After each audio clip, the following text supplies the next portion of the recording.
আলাইকুম। চলুন আজকে কিছু শেয়ার করি। আমার ফ্রিজটা একদম ফাঁকা হয়ে গেছে, আর 1 তারিখের আছে আর 2 দিন, তাই আমি কিছু আনতাছি না। তাই অল্প কিছু রান্না করবো। ফ্রিজ করে দেখি কিছুই নেই।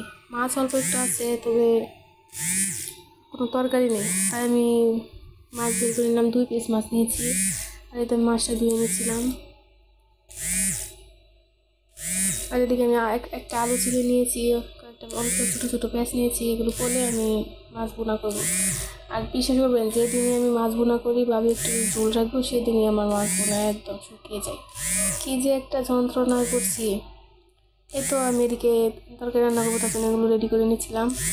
আর অনেকেরই আছে যে, অনেকেই বলে লাইক কমেন্ট, বেশি বেশি লাইক কমেন্ট করলে নাকি ভিউ বাড়ে বা রিচ বাড়ে। এগুলো কতটুকু সত্যি আমি জানি না, তবে আমি এগুলোর মধ্যে এত একটা বার্তা দিই না। কে কে এগুলো ভালোভাবে বুঝেন অবশ্যই একটু কমেন্ট করে জানাবেন। আর আমার হাজবেন্ড সবসময় বলে, নিজে চেষ্টাই করো, নিজে যেটুকু করো, যতটুকু সময় লাগে তুমি নিজে চেষ্টাই করো। এটা তো তোমার জমানো কিছু নয় যে কেউ নিয়ে যাচ্ছে, তোমার কষ্ট হচ্ছে। তুমি পরিশ্রম করো, ঠিকই পাবে একদিন। আর আমার ফোনের একটু সমস্যা, জানি না কেন জানি ভয়েস সেট করলে গ্যাসের শব্দ হয়, কেমন জানি একটা শস্য শব্দ হয়। এই তো আমি কথা বলতে বলতে মাছটা কষিয়ে নিচ্ছিলাম। এখানে হলুদ মরিচ আর পরিমাণ মতো লবণ দিয়েছি। মাছটা একটু হালকা আরও একটু কষিয়ে নেবো, তার জন্য পরিমাণ মতো পানি দিয়েছি। এই তো নেড়ে চেড়ে মিশিয়ে নিচ্ছি। আর অন্যদিকে আমি আরেকটা কিছু তৈরি করবো ভাবছিলাম, কী রান্না করবো।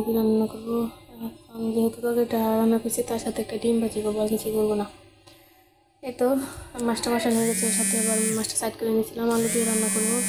তাই আলুটা আমি মাছের সাথে ভালোভাবে কষিয়ে নেবো।